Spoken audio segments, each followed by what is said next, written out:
power of creativity, power of management, operational power, and power of protection. ये तीनों शक्ति मिल करके विश्व का संचालन करती है। तो दिन में जब ब्रह्मा जी की ड्यूटी का समय होता है, रात में शिव जी की ड्यूटी का समय होता है, क्योंकि तमोगुण की अधिष्ठाता देव है और सोना है तो बिना तमोगुण के निद्रा नहीं आएगी, और काम करना है तो बिना रजोगुण के काम नहीं कर पाओगे। और संचालन दिन में भी भगवान विष्णु करते हैं, रात में भी। जब हम सो जाते हैं तो हमारा दिल धड़कता रहता है कि नहीं, सांसें चलती रहती है कि नहीं। कौन चलाता है? वो जो चलाने वाला है, वो जो ऑपरेटर है, उसको हम भगवान विष्णु के नाम से जानते हैं। हम सब प्रजापिता ब्रह्मा की संतान हैं। हम प्रजा है और प्रजा के पिता ब्रह्मा, इसलिए ब्रह्मा का एक नाम है प्रजापिता। तो वही बाप का जो काम है वो बेटों को संभालना पड़ता है। बाप का क्या काम है? क्रिएशन। तो आप लोग भी क्या कर रहे हैं?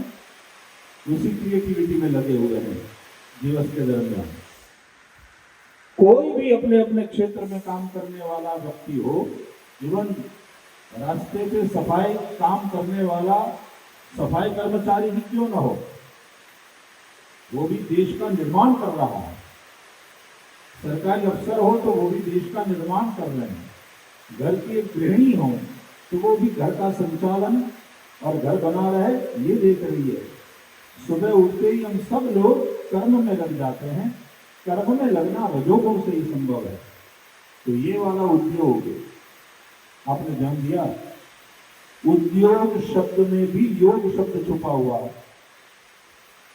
तस्मात् योगी भवार्जुन, गीता में भगवान श्री कृष्ण कहते हैं अर्जुन को, अर्जुन इसलिए तू योगी बन।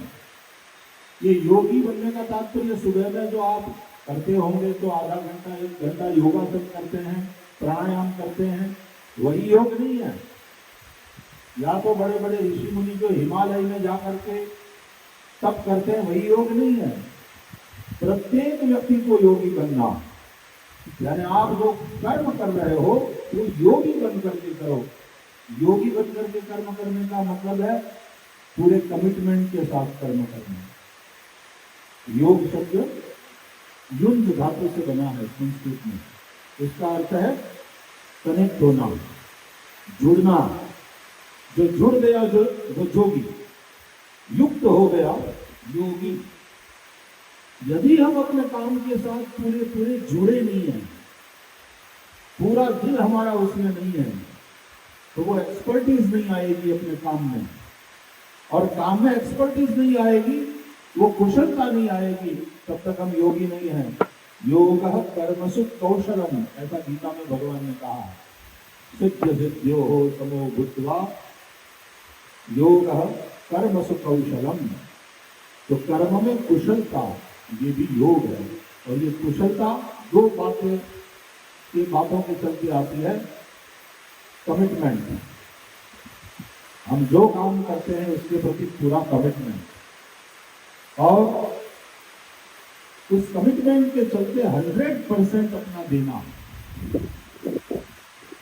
इससे धीरे धीरे वो कुशलता आने लगती है अपने अपने काम में। हमारे यहाँ सीधी सादी भाषा में कहते काम को सिखाता है।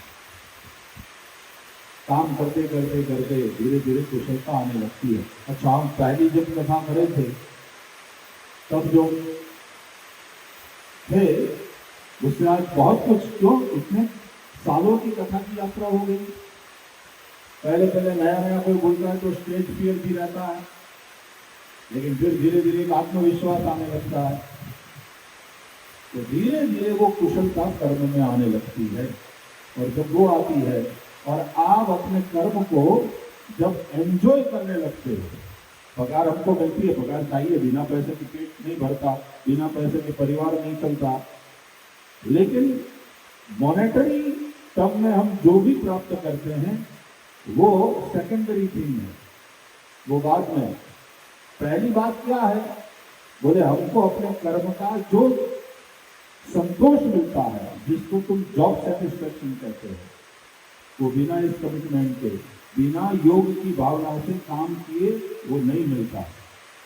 ये एक परिवार है, जैसे आप सबका अपना अपना परिवार है, और ये जहाँ आप काम करते हैं वहाँ भी एक परिवार है, और परिवार के प्रत्येक लोगों में परस्पर भाव, परस्पर प्रेम, परस्पर सहयोग, और उस पारिवारिक भावना से जब काम होता है तो काम सफल भी होता है, काम करने का एक आनंद भी होता है। ये वाला परिवार आप लोगों का इसी तरह मजबूती से बना रहे, आप लोग कर्म को पूजा भाव से करते रहें, और फिर जो मिलता है, चाहे मालिक को चाहे कर्मचारी को, वो जो मिलता है वो प्रसाद है, और वो प्रसाद आपको सब प्रकार से सुखी करे, ऐसी भगवान से प्रार्थना करते हुए सर्वेत्र सुखिनः सन्तु, सर्वे सन्तु निरामयाः, सर्वे भद्राणि पश्यन्तु, मा कश्चित् दुःखभाग् भवेत्।